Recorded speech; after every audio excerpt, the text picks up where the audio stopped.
پیلاتوس فرمود که عیسی را با قمچین زنند. سربازان از خار تاج بافته بر سر او گذاشتند و به او جامه بنفش رنگ پوشاندند.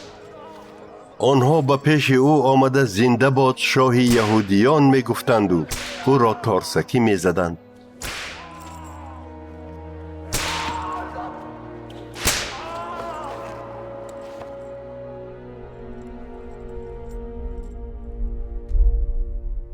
پیلاتوس باز بیرون برآمده به آنها گفت: اکنون من این آدم را پیش شما می آورم.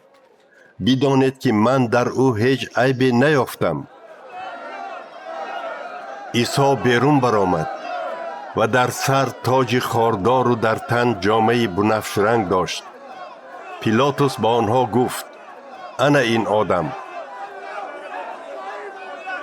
کاهنان کلان و پاسبانان او را دیده فریاد کردند: او را به صلیب میخکوب کنید، او را میخکوب کنید.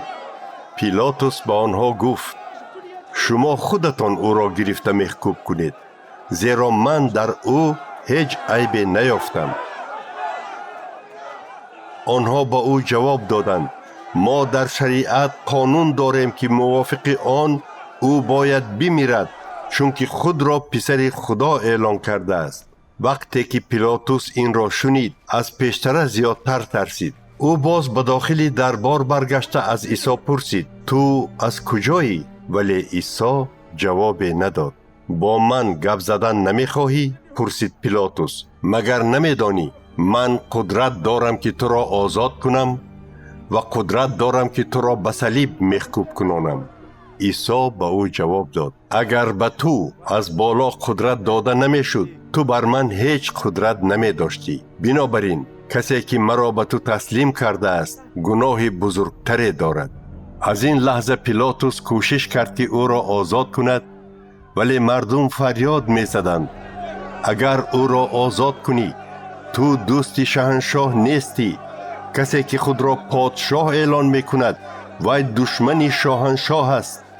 وقتی که پیلاتوس این سخنان را شنید، عیسی را بیرون آورد و در جای با نام سنگ فرش که به زبان عبریان آن را جبتا می گفتند، به کرسی حکمبراری نشست. عرفه عید نجات قریب نصف روزی شده بود.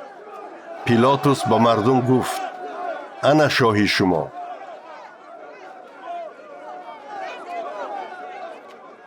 آنها فریاد زده گفتند: نیست کن، نیست کن، او را میخکوب کن. شما میخواهید که من شاه شما را میخکوب کنم؟ گفت پیلاتوس. کاهنان کلان جواب دادند: ما غیر از شاهنشاه پادشاهی دیگری نداریم. آنگاه پیلاتوس عیسی را برای میخکوب کردن به دست سربازان سپارید.